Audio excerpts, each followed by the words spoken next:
کبھی یہ پریشانیاں ہمارے ماحول میں ہوتی، کبھی براہ راست ہماری ذات سے متعلق ہوتی، کبھی انسان کسی بیماری کا شکار ہو جاتا ہے، کبھی بچوں کی طرف سے کوئی دکھ اور تکلیف ہوتا ہے، کبھی صحت کی خرابی ہوتی ہے. یہ سب کچھ ہم اپنے آس پاس دیکھتے رہتے ہیں، اور جب پریشانی آتی ہے تو پھر یہ سمجھ نہیں آتی کہ اب کریں کیا، اب اس کا حل کیا ہے. تو سب سے پہلے تو ہم مختصراً یہ دیکھیں گے کہ پریشانیاں آتی کیوں، ہماری زندگی میں مشکلات کیوں آتی، تکلیفیں کیوں آتی. ہم سب یہ اچھی طرح جانتے ہیں کہ اللہ سبحانہ وتعالیٰ نے اس دنیا میں ہمیں آزمانے کے لیے بھیجا ہے، کہ ہمارا امتحان لیا جائے. کس بات کا؟ کہ ہم میں سے کون اچھے کام کرتا ہے. عام حالات میں ہم اچھے کام کرتے رہتے ہیں جتنا بھی ہمیں معلوم ہوتا ہے، لیکن جب ہمیں کوئی مشکل آتی ہے تو اس میں پھر دو طریقے ہوتے ہیں. یا تو ہم پہلے سے زیادہ اچھے ہو جاتے ہیں، اللہ سبحانہ وتعالیٰ کی طرف رجوع کرتے ہیں، اللہ سے دعائیں کرتے ہیں، صدقہ خیرات کرتے ہیں، نیک اعمال کرتے ہیں، ذکر اذکار کرتے ہیں، اور ہم اللہ تعالیٰ کے زیادہ قریب ہو جاتے ہیں، اور ایک طرح سے ہم اس امتحان میں کامیاب ہو جاتے ہیں. اور بعض اوقات ایسا بھی ہوتا ہے، بعض لوگ اللہ سے ناراض ہو جاتے ہیں اور جو کچھ کر رہے ہوتے ہیں وہ بھی چھوڑ دیتے ہیں اور وہ سیدھی راہ سے بہت دور نکل جاتے ہیں. تو ہمیں یہ یاد رکھنا چاہیے کہ یہ دنیا امتحان کے لیے ہے، اور اس میں انسان کا مختلف طریقوں سے امتحان ہوتا رہے گا. اللہ سبحانہ وتعالیٰ نے قرآن مجید میں خود بھی فرمایا وَلَنَبْلُوَنَّكُمْ بِشَيْءٍ مِّنَ الْخَوْفِ وَالْجُوعِ وَنَقْصٍ مِّنَ الْأَمْوَالِ وَالْأَنفُسِ وَالثَّمَرَاتِ وَبَشِّرِ الصَّابِرِينَ الَّذِينَ إِذَا أَصَابَتْهُمْ مُصِيبَةٌ قَالُوا إِنَّا لِلَّهِ وَإِنَّا إِلَيْهِ رَاجِعُونَ أُولَٰئِكَ عَلَيْهِمْ صَلَوَاتٌ مِّن رَّبِّهِمْ وَرَحْمَةٌ وَأُولَٰئِكَ هُمُ الْمُهْتَدُونَ. ہم ضرور تمہیں آزمائیں گے ساتھ کسی بھی چیز کے، خوف میں سے، بھوک میں سے، مال، جان، پھلوں کی کمی میں سے، اور خوشخبری دے دیجیے صبر کرنے والوں کو کہ جب ان پہ مصیبت آتی ہے تو وہ کہتے ہیں انا للہ و انا. ایسے لوگوں پر رب کی رحمتیں ہوتی، نوازشیں ہوتی، اور ایسے لوگ ہدایت یافتہ ہوتے ہیں، یعنی اپنے امتحان میں کامیاب ہو جاتے ہیں. تو پہلی بات تو یہ کہ یقینی طور پر تکلیفیں آئیں گی، ایک ختم نہیں ہوتی تو ایک اور آگے آ جاتی ہے، ایک امتحان سے انسان نکلتا ہے تو ایک دوسرا امتحان آ جاتا ہے. دوسری اہم بات یہ ہے کہ بعض اوقات تکلیفیں انسان کے اپنے ہاتھ کی کمائی کا نتیجہ ہوتی. قرآن مجید میں آتا ہے وَمَا أَصَابَكُم مِّن مُّصِيبَةٍ فَبِمَا كَسَبَتْ أَيْدِيكُمْ وَيَعْفُو عَن كَثِيرٍ. اور جو بھی تمہیں کوئی مصیبت پہنچی تو اس کی وجہ یہ ہے جو تمہارے ہاتھوں نے کمایا، اور وہ بہت سی چیزوں سے درگزر کر جاتا ہے. تو بہت دفعہ ہم پر آنے والی کوئی مصیبت، کوئی تکلیف، کوئی دکھ، کوئی بیماری، کوئی غم ہمارے اپنے گناہوں کا نتیجہ ہوتا ہے، ہمارے اپنے اعمال کی وجہ سے ہوتا ہے. اب اس میں انسان کو پہچاننے کی ضرورت ہوتی ہے کیونکہ عموماً جو تکلیف ہوتی ہے وہ عمل سے ملتی جلتی ہوتی. مثلاً اگر کوئی شخص والدین کا نافرمان ہوتا ہے، اپنے ماں باپ کی کیئر نہیں کرتا، خصوصاً ان کے بڑھاپے میں، تو پھر ایسی اولاد جب جوان ہوتی ہے تو اللہ سبحانہ وتعالیٰ دنیا میں ہی، اور خصوصاً جوان ہونے کے بعد جب وہ بڑھاپے کی عمر کو پہنچتی ہے تو ان کو ان کا بدلہ دنیا میں ہی دے دیتے ہیں، ان کی اولاد کی نافرمانی کی شکل میں. اور والدین کی فرمانبرداری اور والدین کے ساتھ حسن سلوک کا نتیجہ کیا ہوتا ہے کہ انسان کو دنیا میں اللہ سبحانہ وتعالیٰ اولاد کی طرف سے آنکھوں کی ٹھنڈک نصیب کرتا ہے. اسی طرح ہم دیکھتے ہیں کہ بعض بیماریاں، ان میں کیا ہوتا ہے، جسمانی بیماریاں جیسے ہم اپنی جان پر خود ہی ظلم و زیادتی کرتے ہیں، ایسی چیزیں کھا لیتے ہیں یا پھر کوئی ایسے کام کرتے ہیں کہ جس کی وجہ سے ہمارا جسم بیمار پڑ جاتا ہے. تو ہمارے اپنے ہاتھوں کی کمائی. بعض اوقات یہ بھی ہوتا ہے کہ ہم کھانے پینے میں تو بہت احتیاط کرتے ہیں، لیکن کچھ اور ایسے اللہ کی نافرمانی کے کام کر رہے ہوتے ہیں، جیسے کمائی ہی حلال کی نہیں، اس کے اندر گڑبڑ ہے، یا پھر یہ کہ کسی کا حق مارا ہوا ہے، کسی پہ ظلم و زیادتی کی ہوئی ہے. ہمارے معاشرے میں کتنا عام ہے یہ کہ جب والدین فوت ہو جاتے ہیں تو اولاد میں سے جو طاقتور ہوتا ہے وہ دوسرے بہن بھائیوں کا حق مار لیتا ہے، اس کو دبا کے بیٹھ جاتا ہے، ان کو حصہ نہیں دیتا، یا دیتا ہے تو صحیح طور پر انصاف کے ساتھ نہیں دیتا. گھر گھر میں یہ شکایتیں عام ہیں، اور ہم یہ نہیں سوچتے کہ یہ مال جو ہم نے کسی کے حق کا چھین کر زبردستی ہتھیا لیا ہے، یہ ہمارے اپنے لیے وبال جان ہو سکتا ہے. اسی طرح بعض اوقات کوئی ہمیں ہرٹ کرتا ہے، کسی کی بات ہمیں بہت بری لگ جاتی، ہم بھول چکے ہوتے ہیں کہ ہم نے بھی کسی کو ہرٹ کیا تھا کبھی اور اس سے سوری تک نہیں کیا. کبھی ایسا ہوتا ہے کہ ہم کسی دوسرے پہ ہنس دیتے ہیں، کوئی بیمار ہے، کوئی تکلیف میں ہے تو ہم اس کا مذاق اڑانے لگتے ہیں، اور وہ جو کسی کا مذاق اڑایا ہوتا ہے وہ اپنے سامنے آ جاتا ہے. کبھی کسی کے غریب ہونے پر، کسی کے مال کے کم ہونے کی وجہ سے ہم اس کو حقیر سمجھنے لگتے ہیں، اس کو اہمیت نہیں دیتے، یہ تو غریب ہے، یہ تو جاہل ہے، زیادہ پڑھا لکھا نہیں، یا اس کا تو کوئی اسٹیٹس ہی نہیں. ایسے لوگوں پہ لوگ دروازے بند کر دیتے ہیں، ان کو ریجیکٹ کر دیتے ہیں، ان کو اپنا رشتہ دار ہی نہیں مانتے. یہ کس قدر دکھ دینے والی، تکلیف دینے والی باتیں ہوتی. تو اللہ سبحانہ وتعالیٰ بہت انصاف کرنے والا ہے. پھر ایسا ہوتا ہے کہ اللہ سبحانہ وتعالیٰ ہمارا واسطہ کسی ایسے سے ڈال دیتا ہے جو ہمارے ساتھ وہی سلوک کرتا ہے جو ہم نے کسی اور کے ساتھ کیا ہوتا ہے. تو جب بھی کوئی تکلیف آئے، جب بھی کوئی پریشانی ہو، اس وقت انسان کو یہ سوچنا چاہیے کہ یہ کیوں آئی، کہیں ایسا تو نہیں کہ میرے اپنے ہی ہاتھوں کی کمائی ہے. تو یہ بات یاد رہے گی، چھوٹی تکلیف ہو یا بڑی تکلیف ہو، جب کسی پر تکلیف آئی ہو تو ہمیں یہ دیکھنا چاہیے کہ ہمارا اس کے ساتھ رویہ کیا ہے، ہم اس کے ساتھ کیا معاملہ کر رہے ہیں، اس کو کس طرح ٹریٹ کر رہے ہیں. کہ بعض اوقات ایسا ہوتا ہے نا کہ کوئی بیمار ہوتا ہے تو ہم اس کو ڈانٹنا شروع کر دیتے، کیوں یہ کھایا تھا، کیوں یہ کیا تھا، اور پھر وہ مصیبت ہم پہ خود آ جاتی. ضروری نہیں ہوتا کہ کسی پر جو تکلیف آئی ہے اس کا انالیسس کرنا شروع کر دیں اور اس کو تان و تشنیع کریں. ہمیں یہ دیکھنا چاہیے کہ ہم پر جو آیا ہے یہ کیوں آیا ہے، اور اب اس کا ازالہ اور اس کا علاج کیسے کریں. اسی طرح ایک اور وجہ یہ ہوتی ہے کہ انسان اللہ کے ذکر، اللہ کی عبادت اور اللہ تعالیٰ کے حقوق ادا کرنے سے گریز کرتا ہے، ان کی طرف توجہ نہیں کرتا، جس کی وجہ سے انسان کی دنیا کی زندگی میں تنگی آ جاتی. نہ نماز وقت پر ہے، نہ زکوٰۃ ادا کرنے کی فکر ہے، نہ حج کی پرواہ ہے. یعنی اللہ سبحانہ تعالیٰ کے ذکر کی، اللہ کی یاد اور اللہ کے حقوق کی جتنی بھی قسمیں ہیں ان میں کوتاہی بھی انسان کے لیے مشکلات کا باعث بنتی ہے. ایسا کیوں ہوتا ہے؟ کیونکہ اللہ سبحانہ تعالیٰ اپنے بندے پر مہربان ہے. وہ چاہتا ہے کہ آخرت کی تکلیف سے پہلے دنیا کی تکلیف میں مبتلا ہو کر یہ شخص واپس پلٹ آئے، توبہ کرے، اللہ کی طرف رجوع کرے، اللہ کا ذکر کرے، اللہ کو یاد کرے. قرآن مجید میں آتا ہے وَمَنْ أَعْرَضَ عَنْ ذِكْرِي فَإِنَّ لَهُ مَعِيشَةً ضَنْكًا وَنَحْشُرُهُ يَوْمَ الْقِيَامَةِ أَعْمَى. جو کوئی میرے ذکر سے منہ موڑے گا میں اس کی زندگی تنگ کر دوں گا اور قیامت کے دن اس کو اندھا اٹھاؤں گا. تو اللہ کی یاد سے منہ موڑنا، اللہ کی یاد سے بے پرواہ ہونا، اللہ کی کتاب کو چھوڑ دینا انسان کے لیے مشکلات اور پریشانیوں کا باعث بنتا ہے. کیونکہ جب انسان اللہ کی یاد سے منہ موڑتا ہے تو اس کی وجہ سے شیطان اور برے ساتھی اس پہ مسلط ہو جاتے ہیں. ابھی آپ نے مغرب کی نماز میں جو تلاوت سنی ہوگی، کتنی خوبصورت تلاوت تھی کہ اللہ ولی الذین آمنوا یخرجہم من الظلمات الی النور. اللہ ایمان والوں کا دوست ہے، انہیں اندھیروں سے نکال کے روشنی کی طرف لاتا ہے. والذین کفروا اولیاءہم الطاغوت. اور وہ لوگ جنہوں نے کفر کیا ان کے دوست طاغوت ہیں، شیاطین ہیں. یخرجونہم من النور الی الظلمات.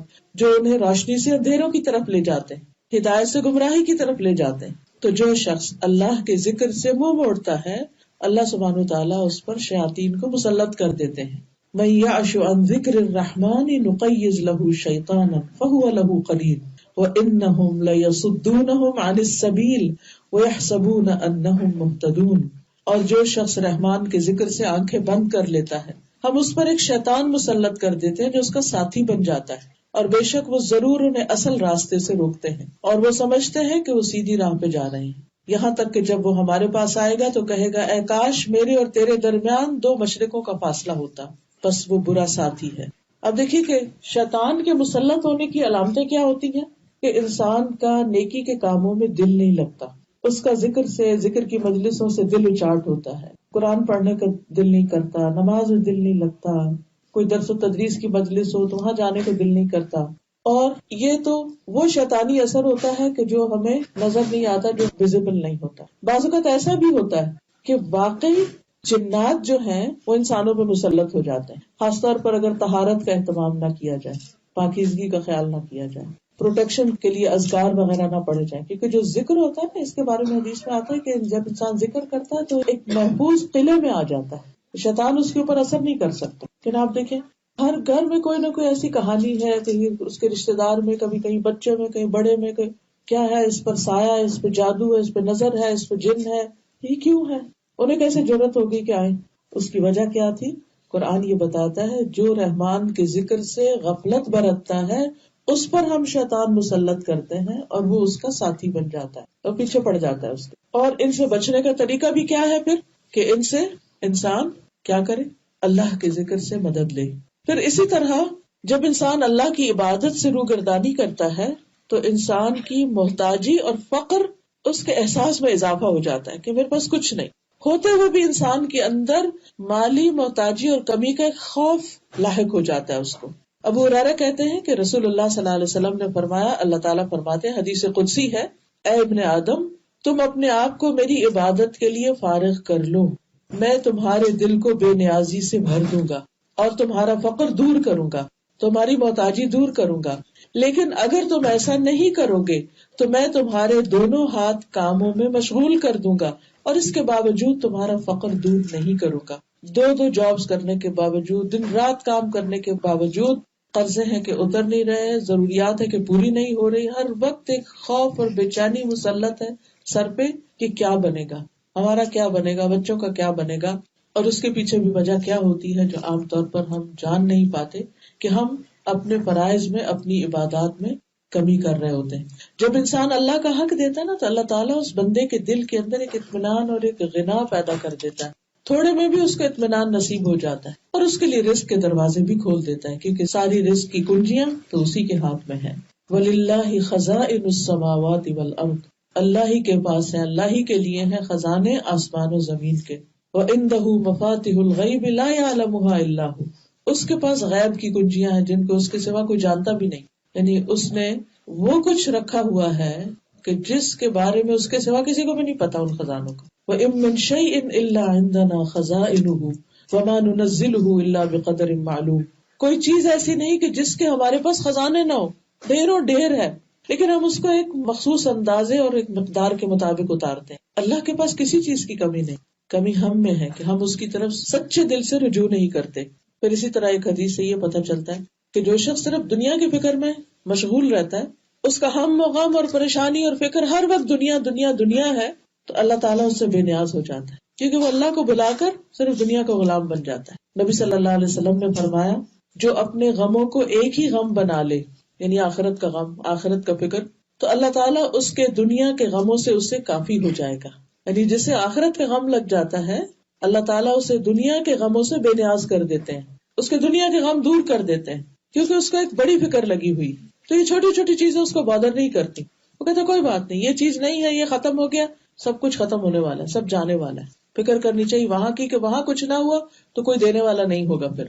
اور فرمایا کہ اور جس کو پریشانیاں ادھر ادھر بھٹکا کر لے جائیں، اللہ اس کی پرواہ نہیں کرے گا کہ وہ دنیا کی کس وادی میں ہلاک ہو کر گرتا ہے، کہاں جاتا ہے. اس لیے حالات کیسے بھی ہوں، رجوع اللہ ہی کی طرف کرنا چاہیے، مدد اسی سے مانگنی چاہیے، توجہ اسی کی طرف کرنی چاہیے، کیونکہ مشکل آسان بھی وہی کرنے والا ہے. پھر اسی طرح جب انسان دنیا کی حرص زیادہ رکھتا ہے، دنیا کی محبت زیادہ رکھتا ہے، تو اس سے اللہ کی محبت میں بہرحال کمی آتی ہے. نبی صلی اللہ علیہ وسلم نے فرمایا، قیامت قریب آ چکی ہے، لیکن لوگوں میں دنیا کی حرص ہی بڑھے گی. یعنی جو زندگی بڑھتی جاتی ہے، انسان کی بڑھاپے کی طرف جاتا ہے، تو دنیا کی حرص کم نہیں ہوتی. اسی طرح ہم سب کہتے ہیں کہ اب آخری زمانہ آ گیا ہے اور یہ سب، لیکن اس کے باوجود ہر دور میں، ہر آنے والے دور میں پچھلے سے زیادہ دنیا کی محبت اور مادہ پرستی اور دنیاوی عیش و عشرت کی زیادتی اور ان کو فراہم کرنے کے جو انتظامات ہیں ان کی طرف ہم سب کی فکر زیادہ ہوتی. اور پھر اس بات سے بھی ڈرنا چاہیے کہ اگر ہم اللہ کو ناراض کر کے جی رہے ہیں اور پھر بھی ہماری زندگی میں کچھ خوشحالی ہے، پریشانی اور فکر نہیں، کہ ہم یہ کہہ سکتے ہیں کہ نہیں ہم تو اپنی مرضی سے ہی ذکر اذکار نماز کرتے ہیں اور پھر بھی ہمیں تو کوئی ایسی بڑی بات نہیں، تو یہ اللہ تعالیٰ کی طرف سے ایک ڈھیل ہوتی ہے. اس کو استدراج کہتے ہیں کہ اللہ تعالیٰ بندے کو ڈھیل دیتا ہے کہ بندے جب اللہ تعالیٰ کو بھولتے جاتے ہیں، اللہ تعالیٰ اتنی دنیا ان پہ فراخ کرتا چلا جاتا ہے اور پھر ایک وقت آتا ہے کہ اچانک پکڑ لیتا ہے. اس لیے اگر نافرمانیوں کے باوجود رزق میں اضافہ ہو رہا ہے، اللہ سے دوری کے باوجود دنیا آسان ہو رہی ہے، تو اس کو بھی اپنے لیے خوش قسمتی کی علامت نہیں سمجھنا چاہیے، کیونکہ کسی وقت بھی پکڑ آ سکتی ہے، کیونکہ اللہ کی نافرمانی میں کوئی خیر نہیں، کوئی کامیابی نہیں. تو اصل میں پھر مشکلات کا حل، تکلیفوں سے نجات، یہ صرف اللہ کی طرف رجوع کرنے میں ہی ہے. تو پھر کرنا کیا چاہیے ہمیں؟ کوئی چھوٹا دکھ ہے یا بڑا دکھ، کوئی چھوٹی فکر ہے یا بڑی کوئی پریشانی ہے، تو پہلی بات یہی ہے کہ اللہ سے اپنا تعلق مضبوط کریں، اللہ کو دوست بنا لیں، اللہ کو اپنا ولی بنا لیں، اللہ سے توبہ کریں، اللہ کی طرف رجوع کریں، کیونکہ اللہ سبحانہ وتعالیٰ کے پاس ہر مسئلے کا حل ہے. کوئی مشکل ایسی نہیں کہ جو اللہ کے لیے مشکل ہو. ساری دنیا بھی بعض اوقات مل کر آپ کی کوئی مشکل دور نہیں کر سکتی، لیکن اللہ اس کو دور کر سکتا ہے، کیونکہ وَلِلَّهِ مُلْكُ السَّمَاوَاتِ وَالْأَرْضِ، آسمان و زمین کی بادشاہت اللہ ہی کے لیے. ہر چیز کا مالک ہے. واللہ علی کل شیء قدیر، اور اللہ ہر چیز پر قدرت رکھتا ہے، سب کچھ اس کے کنٹرول میں ہے. وہ کن کہہ دے تو کوئی مشکل ہی نہ رہے. تو ہمیں کیا کرنا چاہیے؟ اللہ سبحانہ تعالیٰ کی طرف رجوع کرنا چاہیے، اللہ کی طرف لوٹنا چاہیے. نبی صلی اللہ علیہ وسلم، صحابہ اور امت کے نیک لوگوں کا ہمیشہ یہی طریقہ رہا ہے، یہی وتیرہ رہا ہے کہ کوئی چھوٹی پریشانی آئی ہے، بڑی حد تک اگر چراغ بھی بجھ گیا تو انہوں نے کیا کہا؟ انا للہ و انا. ہر نقصان کے اوپر اللہ کی طرف رجوع، اللہ کی طرف پلٹنا. کیونکہ اللہ تعالیٰ فرماتا ہے کہ میں اپنے بندے کے گمان کے ساتھ ہوتا ہوں، جو وہ میرے ساتھ گمان رکھتا ہے. جب وہ مجھے یاد کرتا ہے تو میں اس کے ساتھ ہوتا ہوں، اگر وہ دل میں یاد کرتا ہے تو میں بھی دل میں یاد کرتا ہوں، اگر بھری محفل میں یاد کرتا ہے تو اس سے بہتر محفل میں یاد کرتا ہوں.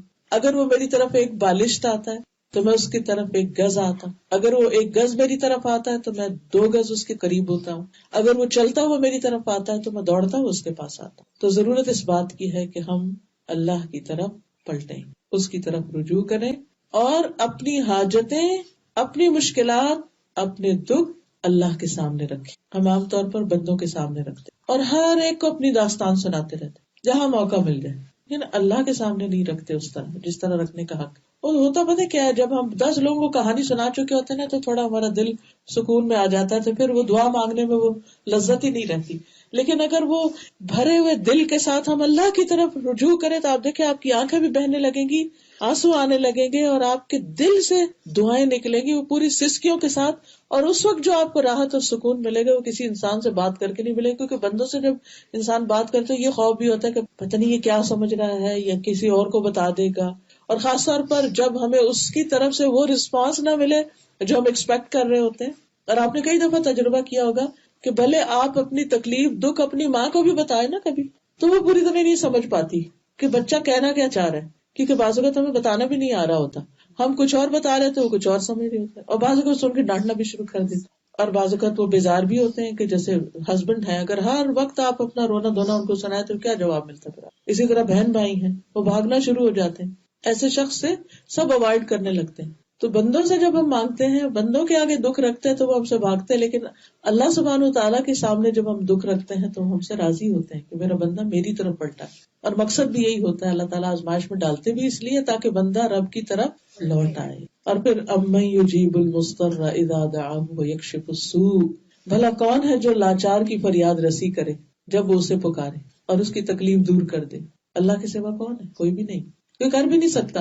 بندے ہماری مصیبت کی کہانی سن بھی لیں تو زیادہ سے زیادہ کیا کر سکتے ہیں؟ افسوس یا دکھ کا اظہار، یا ہمارے ساتھ وہ بھی بیٹھ کے رونے لگیں گی، یا ہمیں کوئی مشورہ دے دیں گے اور ہو سکتا ہے الٹا ہی مشورہ ہو اور اس میں مسئلے کا حل نہ ہو، اور بعض اوقات ہماری تسلی بھی نہ ہو اس مشورے سے. بعض اوقات وہ کر بھی نہیں پاتے پھر جو وہ کہتے ہیں، اور نہیں کرتے ہم تو پھر وہ ناراض ہوتے ہیں کہ تم مشورے ہی لیتے اور کرتے کچھ نہیں. تو ایسی صورت میں انسان اللہ سبحانہ تعالیٰ کی طرف رجوع کرے، اس کے سامنے اپنی حاجت اور پورے یقین کے ساتھ رکھے، اس یقین کے ساتھ کہ رب کے پاس اس کا حل ہے. اس سے زیادہ یقین کے پاس جتنا آپ کسی بندے کے پاس جاتے ہیں اپنا مسئلہ لے کر کہ یہ حل کر دے گا، اس سے زیادہ یقین ہونا چاہیے کہ اللہ سبحانہ تعالیٰ تکلیف دور کر دے گا. رسول اللہ صلی اللہ علیہ وسلم نے فرمایا، جسے انتہائی شدید حاجت آ پڑے اور اس نے اسے لوگوں پہ پیش کر دیا تو اس کی وہ حاجت دور نہ ہوگی، اور جس نے اسے اللہ پر پیش کیا تو ان قریب اللہ اسے بے پرواہ کر دے گا. یا تو جلد ہی موت آ جائے گی، یعنی دنیا کے بکھیڑوں سے جان چھوٹ جائے گی، یا جلد ہی وہ غنی ہو جائے گا، یعنی دوسروں کی اس کو ضرورت نہیں رہے گی. اللہ تعالیٰ اسے بندوں سے بے نیاز کر دے گا.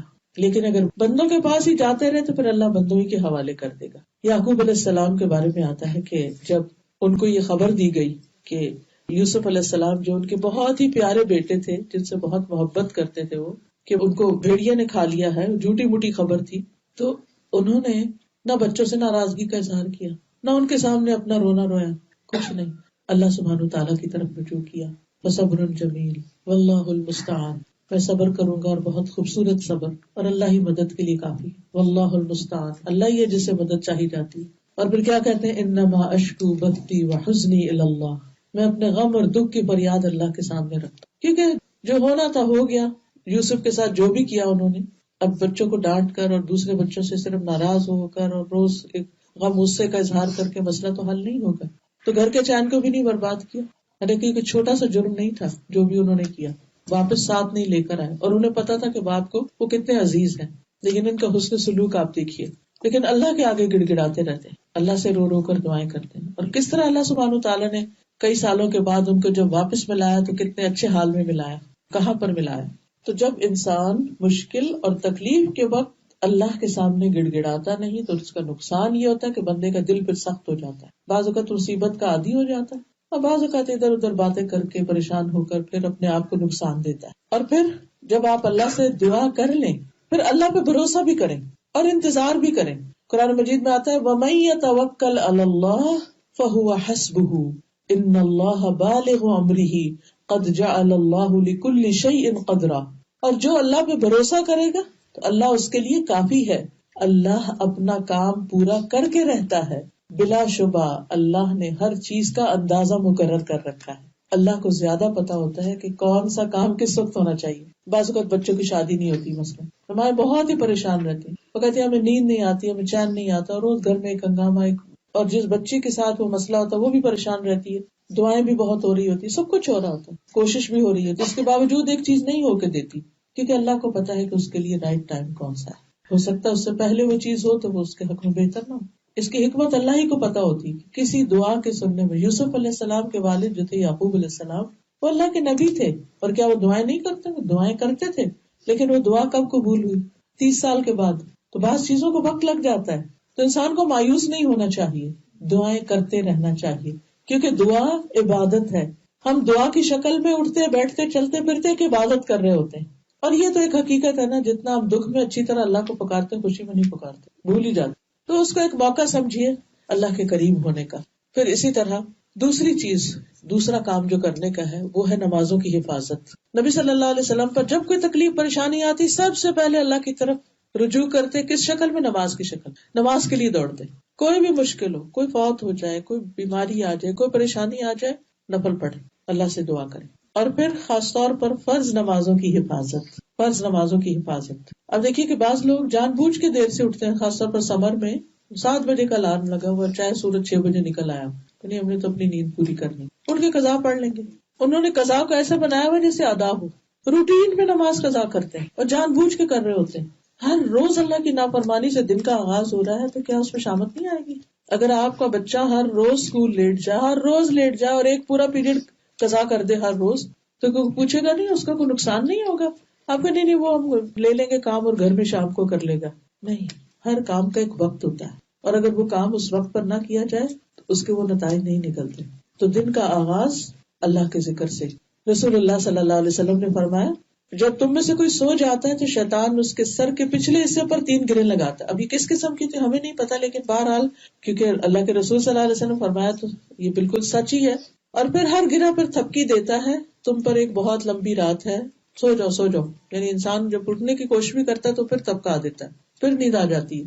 لیکن جب انسان صبح کے وقت اٹھ جاتا ہے، اٹھ کر اللہ کا ذکر کرتا ہے، دعا پڑھتا ہے، الحمدللہ الذی احیانا بعد ما اماتنا والیہ النشور، تو ایک گرہ کھل جاتی. وضو کرتا ہے دوسری گرہ کھل جاتی. نماز پڑھتا ہے ساری گرہیں کھل جاتی، اور انسان حشاش بشاش ہو کر دن کا آغاز کرتا ہے. ورنہ اس کی صبح نفس کی خباثت اور سستی کے ساتھ ہوتی. آدھا دن تو وہ سستی دور کرنے میں گزر جاتا ہے.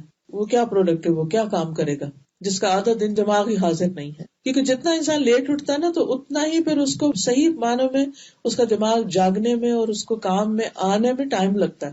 تو اگر آپ ارلی جاگتے ہیں نا تو پھر صبح کے جو اول بابرکت وقت ہوتا ہے اس میں آپ کا دماغ زیادہ بہتر کام کر رہا ہوتا ہے، اور آپ جب جلدی کام شروع کرتے ہیں تو اس میں برکت ہوتی ہے اس وقت میں، اور کام جلدی مکمل بھی ہو جاتا ہے. پھر اسی طرح جب انسان نماز پڑھتا ہے تو اس سے اللہ کی رحمت ملتی ہے انسان کو. قرآن پاک میں آتا ہے وَأَقِيمُوا الصَّلَاةَ وَآتُوا الزَّكَاةَ وَأَطِيعُوا الرَّسُولَ لَعَلَّكُمْ تُرْحَمُونَ. نماز قائم کرو، زکوٰۃ ادا کرو، اور رسول کا حکم مانو تاکہ تم رحم کیے جاؤ، تم پہ رحمت ہو.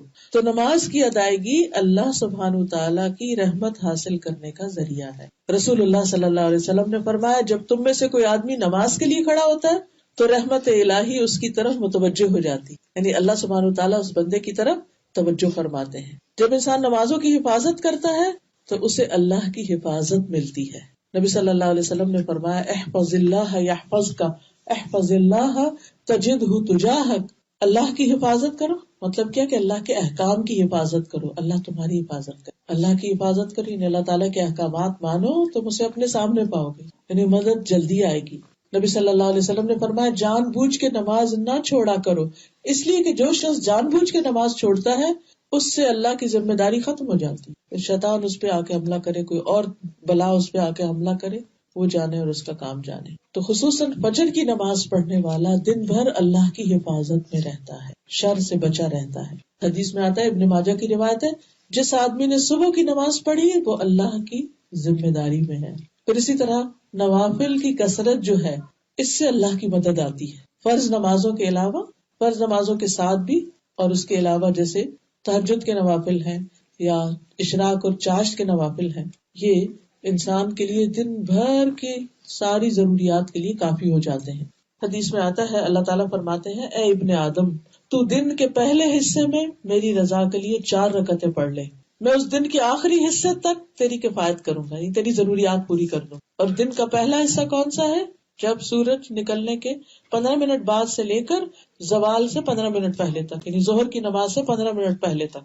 اس دوران میں انسان اگر یہ 4 رکعتیں پڑھ لیتا، اگر 4 نہیں بھی تو 2 بھی پڑھ لیتا ہے تو اس کے 360 جوڑوں کا صدقہ ہو جاتا ہے. اور اس میں آپ تجربہ کر کے دیکھ لیجیے، اس نیت اور یقین کے ساتھ آپ پڑھیے تو یہ جوڑوں کے درد اور تکلیف وغیرہ ہیں ان سے نجات ہو جائے گی. کہ جب میں نے اس حدیث کو پڑھا تو میں سے کہتے کہ پہلے بھی کبھی پڑھا تھا جب جوڑوں ووڑوں کے درد نہیں تھے، لیکن جب عمر کے اس حصے میں پہنچے اور دوبارہ اس کو پڑھا تو یوں لگا جیسے بہت بڑا خزانہ ہاتھ ہے. اشراق کی بات کریں، اشراق، اور اگر ذرا دیر سے پڑھے تو چاشت کہتے ہیں اس کو. جب شروع میں پڑھ لیں یعنی سورج نکلنے کے 15 منٹ بعد اگر ہم پڑھ رہے ہیں تو وہ اشراق، شروع کا مطلب ہوتا ہے سورج نکل آیا اس کے بعد. تو آپ دیکھیے کہ جو شخص تہجد پڑھ رہا ہے، پھر اس کے بعد فجر پڑھ رہا ہے، پھر اس کے بعد اشراق پڑھ رہا ہے، تو کتنی اس کی ایکسرسائز ہو چکی ہے سارے جوڑوں کی، اور کتنا ایکٹیو ہو چکا ہے. اور اس کے بعد دن بھر اپنے کام کرے، پھر اس کے بعد ظہر کی نماز، پھر کام، پھر نماز، پھر کام، پھر نماز، پھر کام، پھر نماز، پھر جا کے سو جائے. کتنی ایکٹیو لائف ہے یہ. بہت سی تکلیفوں سے انسان ویسے ہی بچ جاتا ہے اور اللہ کی مدد بھی آتی ہے. تیسری چیز ہے حفاظت کی دعائیں پڑھنا، یعنی نمازوں کے علاوہ ذکر اذکار، اور ذکر اذکار میں بھی حفاظت کی دعائیں، کیونکہ اذکار جو ہیں یہ انسان کو جن و انس کے شر سے محفوظ رکھتے ہیں. ابن کثیر رحمۃ اللہ علیہ کہتے ہیں، تم اذکار کی چادر اوڑھ لو، وہ تمہیں انس و جن کے شر سے بچائے گی، اور اپنی روح یعنی اندر کا جو روح ہے، ہماری دل اور اندر کے جذبات جو ہیں، ان کو استغفار کی موٹی چادر اڑھا دو. یہ چادر تمہیں دن اور رات کے گناہوں سے بچائے گی، ان کا جو شر آنے والا ہے نا گناہ کے بعد. تو جب انسان استغفار کر لیتا تو وہ بلا ٹل جاتی. کیونکہ آپ دیکھیے کہ گناہ کیا ہے، ایسے ہی جیسے اپنے لیے کانٹے بونا، تو جو کانٹے بوئے گا وہ اس کو پھر کاٹیں گے بھی، وہ کانٹے چبھیں گے بھی. تو جب استغفار انسان کرتا ہے تو وہ شر دور ہوتا چلا جاتا ہے، واپس پلٹتا جاتا ہے. ابن القیم رحمہ اللہ کہتے ہیں، صبح شام کے اذکار زرہ کے قائم مقام ہے. پہلے زمانے میں جیسے جنگیں ہوتی تھی نا تو لوہے کا لباس پہن لیتے تھے تو کوئی تلوار تیر اثر نہیں کرتا تھا. تو وہ کہتے ہیں کہ یہ زرہ کے قائم مقام ہے. یہ زرہ موٹی ہوگی ویسے ویسے اس کو پہننے والا متاثر نہیں ہوگا، یعنی جتنا ہی پابندی کرو گے، جتنے اچھے سے وہ دعائیں پڑھو گے، اتنی ہی تمہاری زرہ زیادہ مضبوط ہوگی. بلکہ زرہ کی طاقت یہاں تک پہنچ جائے گی کہ تیر واپس لوٹے گا اور اسی کو جا کر لگے گا جس نے تیر چلایا. صبح شام کے اذکار، یعنی چاہے نظر کا تیر ہو یا پھر جادو کا یا جن کا یا کسی بھی طرح کا، کیونکہ نظر صرف انسانوں کی نہیں لگتی، جنات کی بھی لگتی ہے. تو اس سے پروٹیکشن کس طرح ہو؟ یہ صبح شام کے اذکار سے. بلٹ پروف جیکٹ ہے، بالکل بلٹ پروف جیکٹ کی طرح ہے کہ کوئی گولی مارے تو لگے گی نہیں، اثر نہیں ہو. یہ صبح شام کے جو اذکار، ٹھیک ہے. چاہے جیسے پیریڈز میں نماز نہیں پڑھتے تو اذکار آپ پڑھ سکتے ہیں پھر بھی. اور یہ ان اذکار کے پڑھنے کا وقت سورج نکلنے سے پہلے کا ہے. فجر کی نماز کے بعد سے سورج نکلنے سے پہلے تک کا وقت جو ہے یہ حفاظت کا ہے، بعد میں وہ صرف ذکر رہ جاتے ہیں. اسی طرح شام کے وقت مغرب کی اذان سے پہلے تک، غروب سے پہلے تک، عصر اور مغرب کے بیچ میں پڑھنے کا ٹائم ہے. مغرب کے بعد اگر کوئی پڑھتا ہے تو پھر صرف ذکر رہ جاتا ہے. پروٹیکشن کے لیے ضروری ہے کہ بکرتم و عشیہ پڑھا جائے ان کو. ابن عثیمین کہتے ہیں، صبح شام کے اذکار حفاظت کرنے میں ان لوگوں کے لیے یاجوج ماجوج کی دیوار سے بھی زیادہ مضبوط ہے جو ان کو حضور قلب کے ساتھ پڑھتے ہیں. تو کسی نے ان کو زرہ سے تشبیہ دی، کسی نے یاجوج ماجوج کی دیوار سے، اور کسی نے ان کو موٹی چادر سے. تو بہرحال مطلب یہ ہے کہ جو شخص یہ صبح شام کی دعائیں پڑھے گا وہ مصیبتوں سے حفاظت میں رہے گا.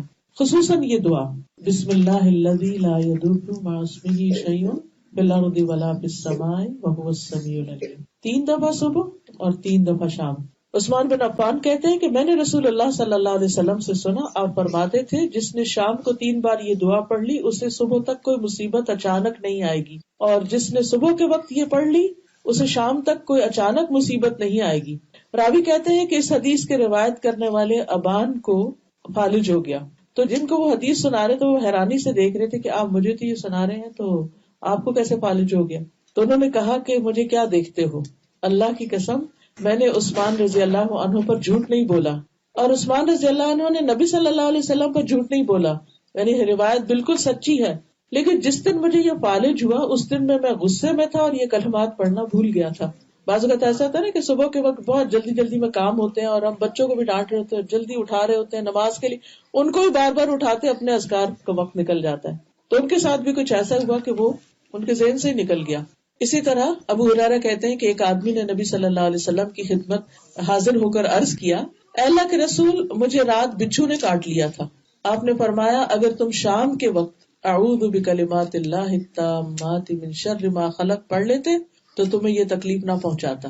اور یہ دعا جو ہے جب بھی کسی نئے علاقے میں جائیں، کسی نئے شہر میں جائیں، جنگل میں جائیں، جیسے آپ سمر میں واک کرتے ہیں، کسی ٹریل پر گزر رہے ہوتے ہیں، یا تو پڑھ کے اس پہ اتریے. دن کو بھی پڑھ سکتے ہیں.